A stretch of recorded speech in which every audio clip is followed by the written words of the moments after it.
Friends, today we start new chapter, Principle of Archimedes. In this we will do only the statement of Principle of Archimedes. This comes under the unit 3. Two units हम लोगों के complete हो चुके हैं, third unit हम कर रहे हैं। इसमें सिर्फ इस चैप्टर में हम सिर्फ प्रिंसिपल ऑफ आर्किमिडीज ही करेंगे, द स्टेटमेंट कि देखो प्रिंसिपल क्या है आर्किमिडीज का। When a body is wholly और partially immersed in a fluid at rest, the resultant thrust of the fluid on body is equal and opposite to the weight of fluid displaced and acts vertically upward to the center of gravity of liquid displaced।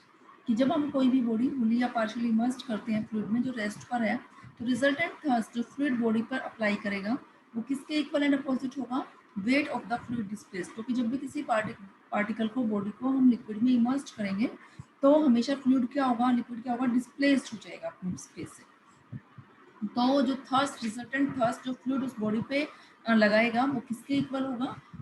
Wait of the fluid displaced and it acts vertically upward किस direction में? Through the centre of gravity of the displaced liquid. तो जो remark दे रखा है उस remark में first तो यही है, आर्किमिडीज प्रिंसिपल ही है कि टोटल थर्स्ट जो है on the body immersed in a fluid as a whole is vertical and its direction is upward and magnitude of thrust is equal to the weight of liquid displaced. Second क्या है? If given curved surface bounded by a plane and contains liquid within it, कि अगर कोई भी curved surface जो किसी plane area से bounded है, प्लेन एंड से, और वो अपने अंदर लिक्विड कंटेन कर रहा है, तो जो रिजल्टेंट थर्स्ट होगा वो किसके इक्वल होगा? Weight of the liquid contained in it. Resultant thrust is equal to the, जो उस बॉडी में जो अभी आपने कवर्ड सरफेस उसमें इमर्स्ड किया है उसमें जो लिक्विड कंटेंट है उसके वेट के इक्वल होगा, और वो वर्टिकली एक्ट करेगा लेकिन डाउनवर्ड डायरेक्शन में through the centre of gravity of the solid. ठीक है। ऐसे जो ये नेक्स्ट चैप्टर है, 8th chapter, equilibrium of floating bodies, यहाँ भी जस्ट हम डेफिनेशन ही करेंगे, ये रिजल्ट ही देखेंगे। क्या है? Condition of equilibrium of a body freely floating in a liquid, कि हम इक्विलिब्रियम की कंडीशन फाइंड आउट करनी है अगर कोई भी बॉडी फ्रीली फ्लोट कर रही है लिक्विड में। Consider a body freely floating wholly और partially immersed in a heavy liquid which is at rest under gravity। Forces जो एक्ट कर रहे हैं बॉडी पे वो कौन कौन से हैं? The weight W of the body acting vertically downward through G। G is the center of gravity of the body and the resultant thrust on the body called the force of buoyancy। What is the force of buoyancy? ये term use होगी आगे। force of buoyancy is the resultant thrust on the body। जो हमारा resultant thirst है which is by principle of Archimedes, वो किसके equal था? Wait of the liquid displaced के इक्वल था एंड एक्ट कहाँ कर रहा था? Vertically upward at the centre of gravity of the liquid displaced. और जो सेंटर ऑफ ग्रेविटी है लिक्विड डिस्प्लेस्ड, उसको हम क्या बोलते हैं? उस सेंटर ऑफ ग्रेविटी को सेंटर ऑफ बायंसी। तो जो दो न्यू टर्म्स इसमें इंट्रोड्यूस हुई हैं, एक तो सेंटर ऑफ बायंसी और एक है हमारा force of buoyancy. The force of buoyancy is the resultant thrust on the body, which is equal to the weight of liquid displaced according to Archimedes principle. That is called the force of buoyancy, and that force of buoyancy acts vertically upward at the center of gravity of the liquid displaced, and that center of gravity, किसकी center of gravity? Displaced liquid की जो center of gravity है उसको ही हम क्या बोलते हैं? Center of buoyancy बोलते हैं। We know that when two forces acting upon body keep it in equilibrium, then two forces must be equal and opposite and should be along the same line of action। आपको पता है कि अगर किसी भी body पे दो force act कर रहे हैं और फिर भी बॉडी आपकी इक्विलिब्रियम में है, तो इसका मतलब वो दोनों फोर्स जो है वो मैग्नीट्यूड में इक्वल है, अपोजिट है डायरेक्शन, और एक ही लाइन के अलोंग है, should be along the same line of action. Therefore condition for equilibrium of floating body in liquid are, condition of equilibrium क्या बनेगी? The weight of body should be equal to weight of liquid displaced। जो liquid का wait जितना displace हुआ है वो किसके equal है? वेट ऑफ बॉडी के इक्वल है। Second point, the centre of gravity of the body and centre of buoyancy. Centre of buoyancy means centre of gravity of displaced liquid must lie on the same line. Centre of gravity, body की centre of gravity और displaced liquid की centre of gravity जो है वो same line पे act करनी चाहिए, लाई करनी चाहिए। नेक्स्ट है volume immersed। If a solid of volume V and mean density rho is floating in a liquid of density rho dash, where rho dash is greater than rho, then the volume of solid immersed is v rho by rho dash. कि कोई भी अगर solid जिसका volume v है और mean density rho है, अगर वो फ्लोट कर रही है लिक्विड में, लिक्विड की डेंसिटी जो है वो ग्रेटर है सॉलिड की डेंसिटी से, तो वॉल्यूम ऑफ सॉलिड जो हमने इमर्स्ड किया है वो किसके इक्वल होगा, v rho बाय rho dash. तो let v dash with the volume of solid immersed जो हमें कैलकुलेट करना है उसको हमने v डैश अज्यूम कर लिया. Then weight of the liquid displaced, liquid का जो वेट डिस्प्लेस्ड हुआ है, this is equal to, weight आपका क्या होता है, volume into density into g, because density is mass per unit volume, volume से वॉल्यूम कैंसिल होकर क्या बन जाएगा, m इंटू जी, और m इंटू जी क्या होता है आपका वेट.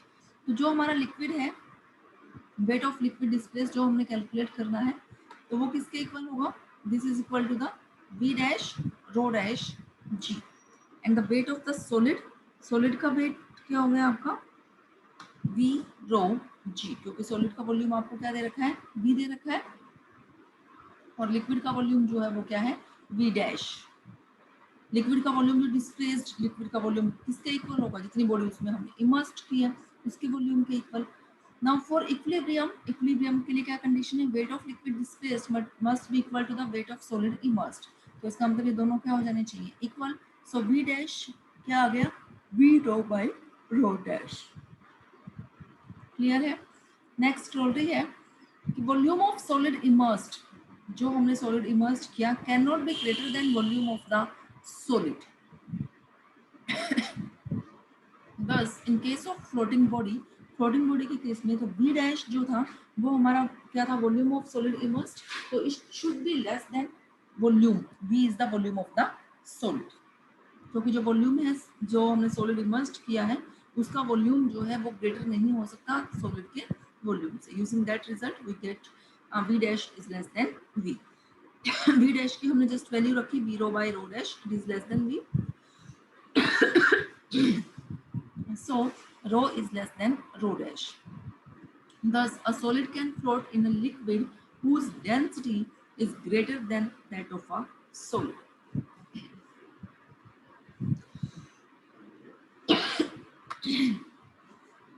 यहाँ जो हमारा रो रो डैश चल रहा था, रो क्या था, जो सॉलिड था उसकी मीन डेंसिटी हमारी क्या थी, रो थी, और जो लिक्विड था, लिक्विड की मीन डेंसिटी क्या थी हमारी, रो डैश थी. तो हमने यहाँ से क्या निकाला कि जो लिक्विड डिस्प्लेस्ड है, मींस जो लिक्विड है उसकी डेंसिटी कितनी है आपकी, rho dash, means rho dash is greater than rho. Rho is the density of solid, rho dash is the density of liquid. So solid जो फ्लोट कर रहा है लिक्विड में, तो उसकी डेंसिटी जो है is greater than that of solid. और सॉलिड जितना उसमें फ्लोट करेगा लिक्विड में, उसका वॉल्यूम उतना ही होगा जितना उसने लिक्विड क्या किया है, डिस्प्लेस्ड किया है. ठीक है. रिमार्क है, bodies of density less then that of liquid can float in it. कि बॉडी जिनकी डेंसिटी जो है लेस है लिक्विड की डेंसिटी से, वो उसमें क्या करेंगे, फ्लोट करेंगे. And solid of density greater than that of liquid can not float but sink. Density ज़्यादा है तो वो क्या कर जाएंगे, सिंक कर जाएंगे. And a cork of density less than water will float, however a piece of lead will sink due to higher density. कहने का मतलब जो सॉलिड जिसकी डेंसिटी आपकी लेस है लिक्विड की, सॉलिड लिक्विड की डेंसिटी से, तो वो फ्लोट करेगा, अदरवाइज वो सिंक कर जाएगा. नेक्स्ट है meaning of the mean density. Mean density का क्या मीनिंग है, we have seen that solids of density greater than that of liquid cannot float but sink. However, there are examples of bodies of heavier density floating in liquid of lesser densities. लेकिन फिर भी वो कह रहा है कि कुछ ऐसे एग्जाम्पल हैं. Example is of ship made up of iron floating in water, whereas density of iron is greater than that of water. Density greater होने के बावजूद भी जो शिप है जो आयरन की बनी हुई है वो आपकी वाटर में फ्लोट कर रही है. The word mean density used in place of density account for this reason. ठीक है. Mean density is defined as mass of solid divided by volume of solid.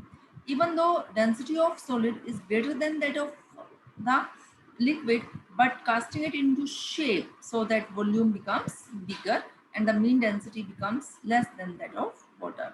As such, it may float in it. इस पे based questions देखो. First question है, a wooden solid cube of 1 meter floats in water with 3/4 of its volume immersed. एक wooden solid cube of 1 meter, एक wooden solid cube of 1 meter floats in water with 3/4 of its volume immersed. वो totally immersed नहीं है, उसका 3/4 volume जो है वो immersed है. Calculate the depth to which it will sink in a liquid of specific gravity. तो हमें क्या दे रखी है 0.8. तो हमने एज्यूम कर ली rho dash and rho with the density of wood and water. The volume of the cube का वॉल्यूम 1 क्यूबिक मीटर हमें दे ही रखा है. Cube immersed in the water, water में जो क्यूब इमर्स्ड है वो टोटल वॉल्यूम का 3/4, तो means 3/4 into 1 cubic metre. For equilibrium, equilibrium में weight of the solid immersed must be equal to weight of water displaced by it.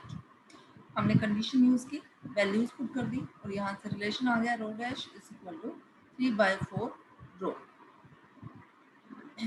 Let h be the depth to which solid will sink in a liquid of specific gravity 0.8 और density 0.8 rho. आपकी मर्जी, आप कुछ भी use कर सकते हो. Specific gravity 0.8 और डेंसिटी, या फिर हम क्या कहते हैं स्पेसिफिक ग्रेविटी 0.8 है तो हम क्या कह सकते हैं डेंसिटी जो है वो कितनी है 0.8 रो है. Now weight of the solid is equal to the weight of the liquid displaced.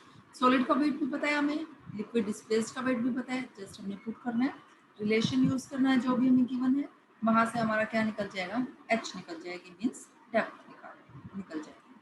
ऐसे ही बिल्कुल सेम पैटर्न पे सेकंड क्वेश्चन है, आप लोग खुद कर सकते हो. सिर्फ यहाँ से हम फर्स्ट और सेकंड क्वेश्चन ही करेंगे, बाकी क्वेश्चन नहीं करेंगे. उसके बाद हम नेक्स्ट चैप्टर जो है वो हम स्टार्ट करेंगे, नेक्स्ट लेक्चर में करेंगे start next chapter stability of floating. Okay students.